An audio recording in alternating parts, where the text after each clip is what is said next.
by the Montana Television Network. Montana This Morning continues on Montana's News Leader. I'm Nicole Killian in Panama City Beach, hard hit by Michael. I'll show you the trail of damage it left behind. Bozeman School District is still having a tough time with the buses. I'm Emma Hamilton reporting from Bozeman, and I'll have that story for you coming up next.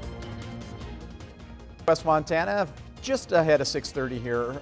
Missy O'Malley is off. Matt has our forecast in a moment. Our top story today, at least 2 people dead as Michael continues to work its way through southeastern United States. Yesterday, that storm swept through Florida as a Category 4 hurricane, leaving behind widespread damage. CBS's Nicole Killian is in Panama City Beach, Florida, with the first look at the devastation. Michael barreled through the Florida Panhandle yesterday as one of the most powerful storms to hit the U.S. in decades. You see what it did around here. It snapped trees like they were toothpicks. 155-mile-per-hour winds toppled trees. Some sliced through homes. It just came flying through the roof. I heard all the trees snapping and everything. It sounded like a tornado. The storm ripped apart this Panama City school and turned other buildings into rubble. Residents walked through streets covered in downed power lines. Michael made landfall as a Category 4 hurricane, knocking out power to nearly 500,000 people. Utility companies are warning they may stay without power for days, if not weeks. You live on the coast, this is what you get. So it's just a matter of picking up the pieces and putting it back together, get our lives back together. Debris covered some cars, others were flipped over. One piece of wood smashed right through a front windshield. You need to be ready to evacuate. Michael weakened as it reached Georgia, but it's now taking aim at the Carolinas and Virginia, still cleaning up from Hurricane Florence. We got the sandbags for the storm earlier last month, Florence, and then we've kept them here at the salon.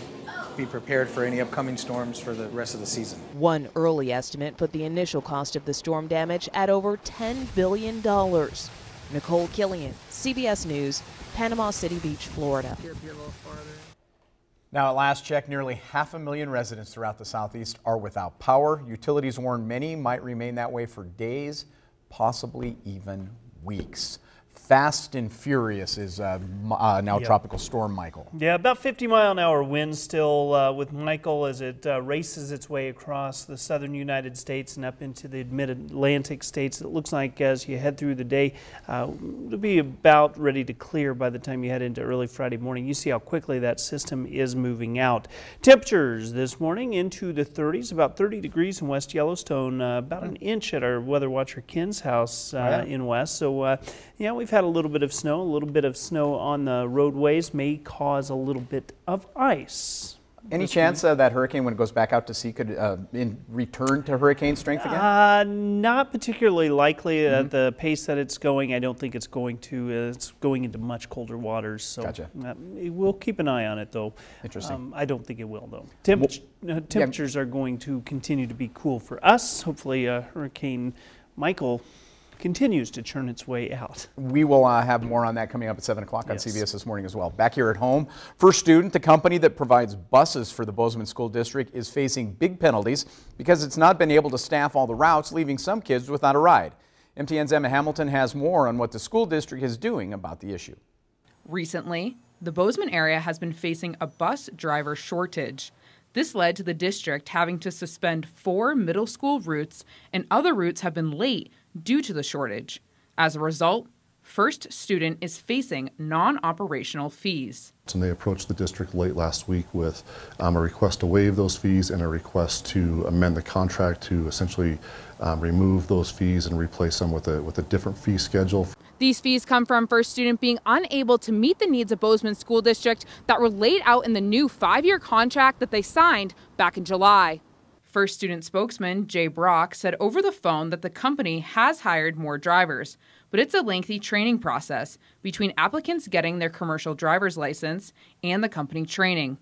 Waterman says the district isn't planning to discontinue their contract with First Student. The best case situation for everyone, for the district, for First Student, for our taxpayers is to maintain the relationship. I don't think that's ever in any question. However, we do have some levels of service that we do need to make sure we're getting, and I think that's where we're at, is trying to make sure we can obtain that level of service going forward. The board did not make a final decision at this time because they feel this will be a long conversation and there's many details to think about. In Bozeman, Emma Hamilton, MTN News. Now, Waterman did say there is a possibility the suspended routes could be up and running again by Monday.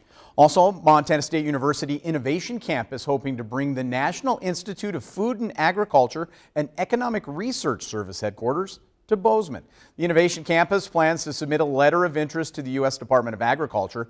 USDA hopes to find a location that offers a high quality of life, close to a university and to an airport to provide transportation for workers. MSU Campus Executive Director Justin Cook says Bozeman meets those requirements.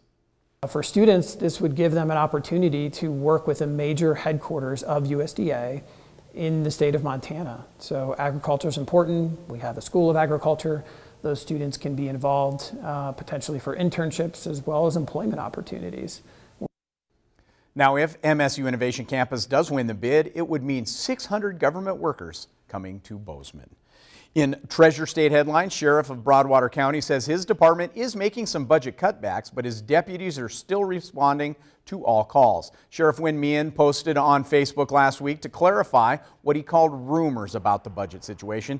He said his staff realized earlier this year that their planned budget was out of balance. The county cut 30% from the department's operation budget in order to maintain staffing levels.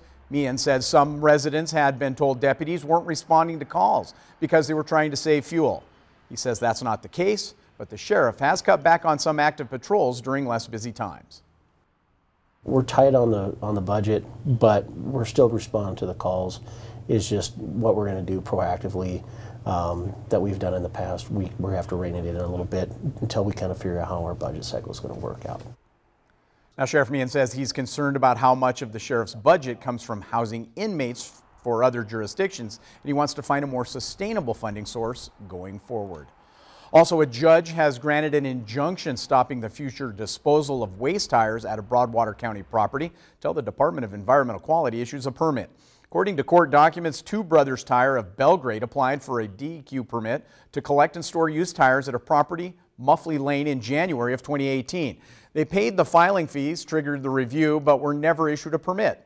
Department of Environmental Quality says it began receiving complaints from residents in June alleging the two brothers had begun storing tires on the property without a permit. DEQ and the Broadwater County County Board of Health sent letters telling the company that it must immediately stop hauling waste tires to the property and remove the tires from the property. Documents say that complaints about dumping continued after July 2nd. By the way, Judge Kathy Seeley found Two Brothers failed to obey the order of the DEQ and the Board of Health, and that the injunction is necessary to prevent the company from continuing to move tires to that property. In other Treasure State headlines, last week the Blackfeet Tribal Business Council passed a resolution to amend an ordinance decriminalizing possession of medical marijuana. The resolution was recommended by the Blackfeet Law and Order Committee after it received a plea from a tribal member. The member was facing jail time for possessing medical marijuana used to treat seizures. The Law and Order Committee determined lawful and medical prescriptions should not be penalized with tribal criminal sanctions. The Business Council agreed, but since last tribal land is under federal jurisdiction, possession of medical marijuana is still illegal at this time. And with cold weather creeping in, it's time to be thinking about flu season. Infectious disease specialist at Bozeman Health, Mark D. Winton, says it's extremely important for everyone to get flu shots to prevent the flu. Even though many believe the flu shot has the virus in it, he says that actually the shot doesn't. Important to get it not just for yourself, but for people who are more at risk. So we consider ourselves to be young and healthy, but we have grandparents, we have kids and grandkids, and they're at much higher risk of getting influenza and having severe complications.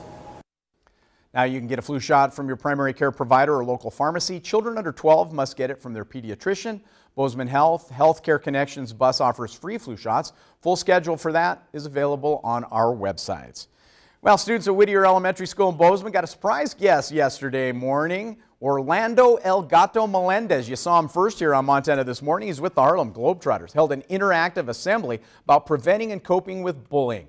This is something Globetrotters do all around the country. They say it's important to talk about it with elementary school age students.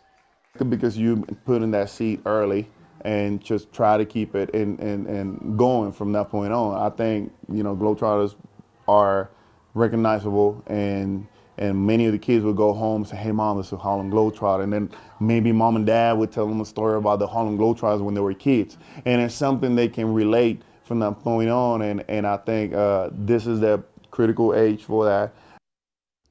By the way, the Harlem Globetrotters coming to the Hyper Complex in Butte on November 16th, Montana State University on November 18th. Also, one little boy got a special ride to school yesterday. The Highlight Fire Department picked up 9-year-old Carson Worthen from his home Wednesday morning, took him to school. Carson won a raffle at the Highlight Fire Pancake Breakfast last weekend, received this special prize. And how are you feeling this morning about getting to go in the fire truck and go to school today? Exciting and happy. And what was your favorite part about everything you just got to do? Probably put on the gear. Yeah. Have you ever been to school in a fire truck before? No.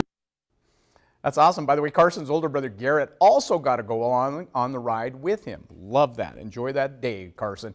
We're going to take a quick break here on Montana This Morning. When we return, we begin a series of reports looking at Montana's U.S. House race. This morning, we look at how the candidates view health care. And then, coming up at 7. Good morning. Ahead on CBS This Morning, we'll look at the rescue and recovery efforts in the wake of Hurricane Michael's historic landfall and sweeping destruction. FEMA Administrator Brock Long joins us. And in our More Perfect Union series, how a unique gym is going beyond building muscle to help addicts rebuild their lives. It's an inspiring story you don't want to miss. We'll see you at 7.